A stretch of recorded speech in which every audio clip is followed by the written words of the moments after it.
सभी प्यारे छात्रों का एक बार फिर से स्वागत है। उम्मीद है कि सारी फैमिली अच्छी होगी और अच्छे से पढ़ाई कर रही होगी।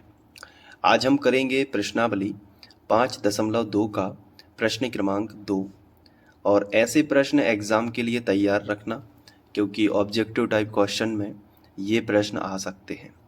ठीक है, और साथ में मॉडल पेपर के जो भी ऑब्जेक्टिव हैं वो भी मैं आपके लिए करवा रहा हूँ, तो वो भी देखते जाना।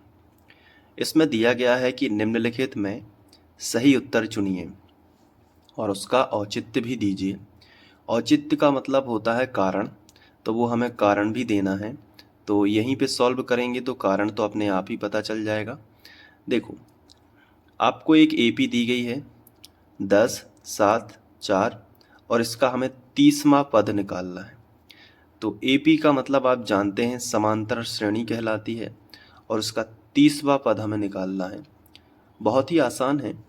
कोई भी एपी दी जाए आपको, जब भी एपी दी जाती है तो दो चीज़ें निश्चित हो जाती हैं, पहला प्रथम पद और दूसरा सारवंतर। तो जो अपन को एपी दी गई है वो हम यहाँ पे लिख लेते हैं। दी गई एपी सबसे पहले तो लिखते हैं दी गई एपी, क्योंकि इसका औचित्य देना है तो थोड़ा सिस्टमैटिक ढंग से करेंगे। तो दी गई एपी, और जो एपी दी गई है वो लिख लेते हैं, जो कि है 10, 7, 4 और डैश डैश डैश। अब इन्होंने जब भी एपी दी जाए तो मैंने क्या बताया कि प्रथम पद आपका स्थिर रहेगा, मतलब वो बदलेगा नहीं, जो कि है 10। और जो सारवंतर है डी से दर्शाते हैं वो भी आपको पता चल जाता है। तो दूसरे नंबर के पद में से पहले नंबर का पद आप घटाओगे तो 7 माइनस 10, तो माइनस का कितना बचेगा, 3 बचेगा। क्लियर। अब देखो यहाँ पे हमें 30वां पद निकालना है, तो A30 हम लिख सकते हैं और A30 का फॉर्मूला होता है A प्लस 29D। मतलब जैसे 30वां पद निकालना है तो उससे कम D लिखते हैं, बाकी A फिक्स रहता है, एक ही रहेगा। तो A प्लस 29D, और ये मैं पिछले वाले जितने भी सवाल हैं उन सभी में अच्छे से बता चुका हूँ। तो जैसे 30वां पद निकालना है तो A प्लस 29D, जैसे 15वां पद किसी ने बोला तो A प्लस 14D, मतलब एक D कम कर देते हैं। तो अभी हमने देखा कि A और D के मान हमारे पास हैं तो बस रख दो। A का मान 10 है प्लस 29 और D का मान कितना है, माइनस का 3। तो यहाँ से आप 10 लिखोगे और माइनस प्लस का क्या हो जाएगा, माइनस, और 9 तिया 27, 27 की 7 हासिल आ जाएगी 2, और 3 दूनी 6, 6 और 2 8, तो माइनस का 87, और 87 में से 10 चला जाएगा तो माइनस का कितना आएगा, 77। तो करेक्ट आंसर आपका कहाँ लिखा है, -77 सी नंबर पे, तो यही आपका करेक्ट हो जाएगा। तो ये दूसरे का पहला सवाल हमने किया। अब इसके बाद इसी के साथ में दूसरा सवाल भी है, उसको भी करते हैं। अब इसमें हमें एपी दी गई है और इसका 11वां पद पूछा है। तो एपी से अब देखो यहाँ पे एपी से आप इसको भी कर लोगे, मैं शॉर्ट में करवाऊंगा ताकि आपका दूसरे बार में टाइम वेस्ट ना हो। पहले मैंने समझा दिया है कैसे करना है। ए का मान कितना है, -3, और डी का मान कितना है, कैसे निकाल सकते हैं, दूसरे पद में से पहला पद घटा के, दूसरा पद है आपका -1/2, और इसमें से घटाना क्या है, माइनस का 3। तो जब भी माइनस रहता है तो थोड़ा सा ध्यान देना, नहीं तो गलत हो सकता है। तो -1/2, और माइनस माइनस का क्या हो जाएगा बेटा, प्लस हो जाएगा, और यहाँ पे क्या लिखेंगे, 3।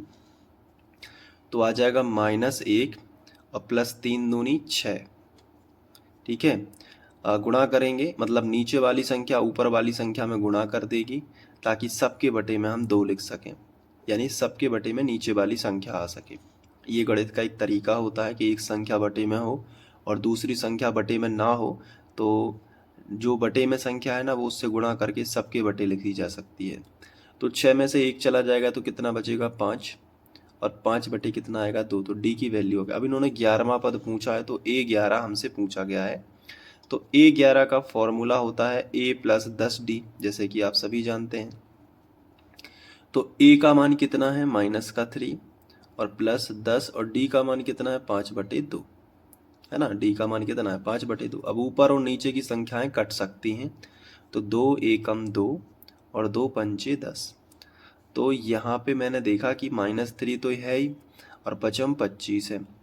अब 25 में से 3 घटाओगे तो कितना आएगा? 22 आ जाएगा। तो 22, 23, 24, 25 होता है क्योंकि, तो माइनस का 22 आएगा कि प्लस का? तो आंसर है प्लस का आएगा क्योंकि बड़ी संख्या धन की है। प्लस का 22 क्या आपको दिया गया है? बिल्कुल दिया गया है ना बी नंबर पे, तो आपका बी जो है करेक्ट आंसर हो जाएगा। तो ऐसे ही सीखते चलो बिल्कुल।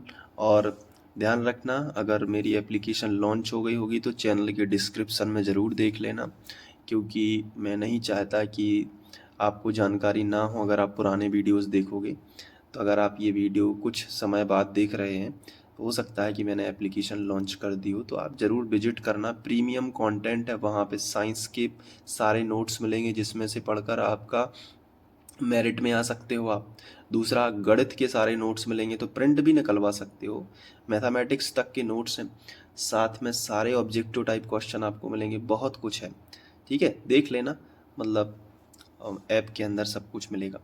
चलिए, प्रश्नावली 5.2 का दूसरा जो है मैंने कवर कर दिया है। आई होप आपको समझ में आ गया। अब हम इसके बाद आगे बढ़ेंगे और प्रश्न क्रमांक 3 की तरफ। तो पढ़ते रहिएगा, मस्त रहिएगा, ठीक है। पढ़ाई को आराम आराम से करते हैं और एग्ज़ाम की बेहतर तैयारी करते हैं। कछुए की रफ्तार से चलोगे तो भी कछुआ रेस में जीतता है, आराम से आप पूरा एग्ज़ाम टारगेट कर पाओगे। Thank you.